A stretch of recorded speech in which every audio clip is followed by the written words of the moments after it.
నవాబుగా కేంద్ర ప్రభుత్వం గుర్తించింది.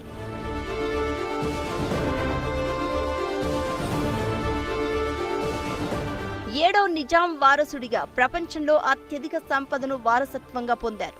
ఆ తర్వాత ఆయన భారత్ నుంచి ఆస్ట్రేలియా వెళ్లిపోయారు.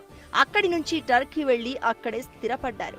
అయినా హైదరాబాదుతో అనుబంధం వదులుకోలేదు. అన్నేళ్ల నుంచి అప్పుడప్పుడు హైదరాబాద్ వస్తూనే ఉన్నారు. చివరకు తన అంత్యక్రియలు కూడా హైదరాబాద్లోనే జరగాలని కోరుకున్నారు. వేల కోట్లు చారిటీకి వెచ్చించిన ముఖరంజాకు గౌరవమిస్తూ ప్రభుత్వ లాంఛనాలతో అంత్యక్రియలు జరపాలని సీఎం కేసీఆర్ నిర్ణయించారు.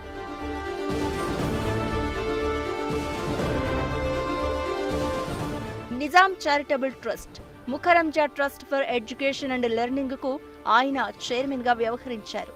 ఏడో నిజాంకు వారసుడిగా కిరీటాన్ని అందుకున్నారు. కానీ ఆస్తిని నిలబెట్టుకోలేకపోయారు ముఖరంజా. నిర్వహణ వైఫల్యం ఆయన ఆస్తులన్నింటినీ కరిగించేసింది. ఒకప్పుడు లెక్కలేనంత సంపదకు అధిపతి అయిన ముఖరంజా దగ్గర చివరకు చేతిలో చిల్లి గవ్వ లేకుండా పోయింది.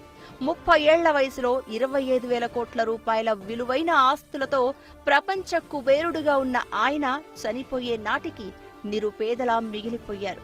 పెద్ద భవనాలు, నగలు వంటివి కొన్నారు. కానీ వాటిని నిలబెట్టుకోలేకపోయారు.